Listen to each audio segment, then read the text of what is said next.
A bullish call from Goldman Sachs, the bank boosting its year-end target for the S&P. And while much of the rally this year has been thanks to the excitement that we've seen around AI, chip stocks like NVIDIA surging since January. But is it too late to invest in the AI boom? We want to bring in our next guest who still says there's money to be made, opportunity outside the so-called Magnificent Seven that's been getting a lot of attention. Here with some of his top picks, we want to bring in Dryden Pence, Chief Investment Officer of Pence Capital Management. Dryden, it's great to see you here. So investors looking for AI plays, I know that you prefer to play it through supply chain for AI. Why is that the right way to go about this?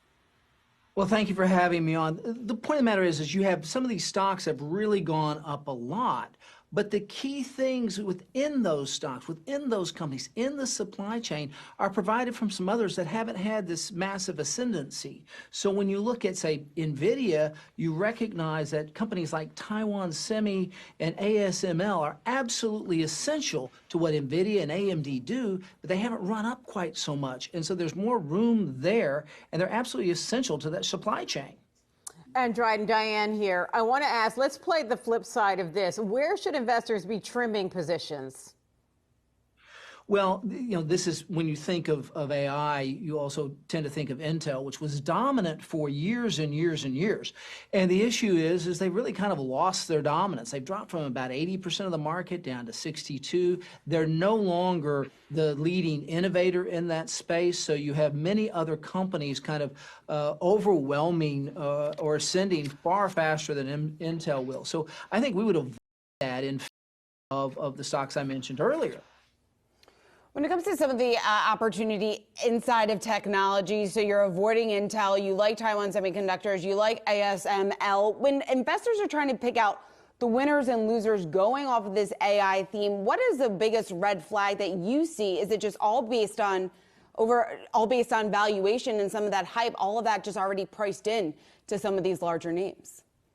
Well, there's really two things to look at. The amount of hype that's placed into these names, so they tend to get ahead of themselves dramatically, and anything that has a drawback or a pullback, the high flyers sometimes get punished, particularly if we look at different moves on inflation coming up or interest rates or Fed activity. But the companies that are absolutely essential to this, when we talk about, again, Taiwan Semi and ASML, ASML, they have 100% monopoly on extreme ultraviolet light lithography machines, which are absolutely essential to any of the high-tech machines going forward. So they've got to be part of everything that happens in the future if you're thinking about AI.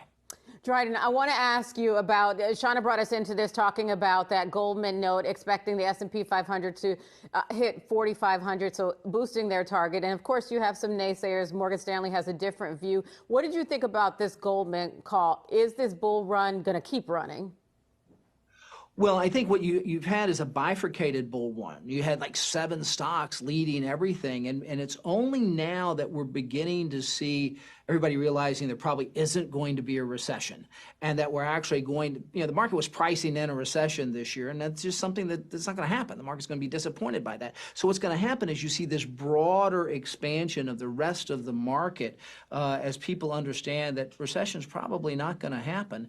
And so I think that Goldman's probably making an appropriate call here, and we see that happening too. But the next phase of the rally is broader going forward.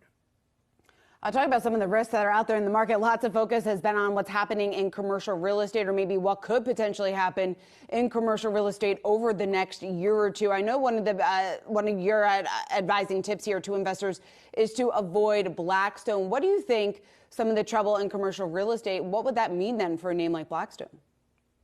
Well, Blackstone is the largest commercial real estate holder globally. I mean, and when you think of it, you've got about $1.5 trillion worth of mortgages coming due in the next 3 years, and we're in a completely different interest rate environment now. So you have companies that had mortgages, their profits were built, their performers were built around much lower interest rates than the new market. So you're going to have trouble refinancing these properties. We see commercial properties running into problems, and therefore that's why we think Blackstone is something to avoid, because of their heavy exposure there. Just you're going to have a refinance problem in commercial real estate over the next 3 or 4 years, and it's going to be difficult for some of these companies. And I think that creates some weakness, and interest rates are not going to turn around and go down back to 2% anytime soon. So the pro formas are different, the debt service coverage different, the qualifications are going to be different, and we see a little cloud for commercial real estate over the next couple of years, and think that someone overly exposed to that, such as Blackstone, should be avoided.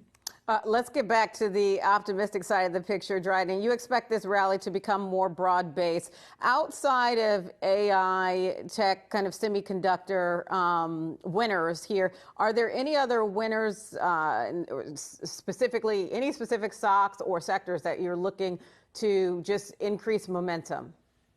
I think when you think of sectors, you look at, and if you take a look at the consumer, you really have two sides. We barbell the consumer. You have the high-end luxury part of it, tends to work very well, and then you also have this trade down that's occurred due to inflation at the low end. So you kind of can split that up with like an LVMH and a Walmart, barbelling those. But the other thing that we think is really important is, consumer staples and cyclicals, as these companies have been kind of held down in this anticipation of a recession. Now that that's coming probably off the table, or less of one that people were thinking, I think you're going to see those sectors, expand and catch a bid moving forward here. So we see a general positive improvement, both in discretionary and sectors, and we still like defense a lot.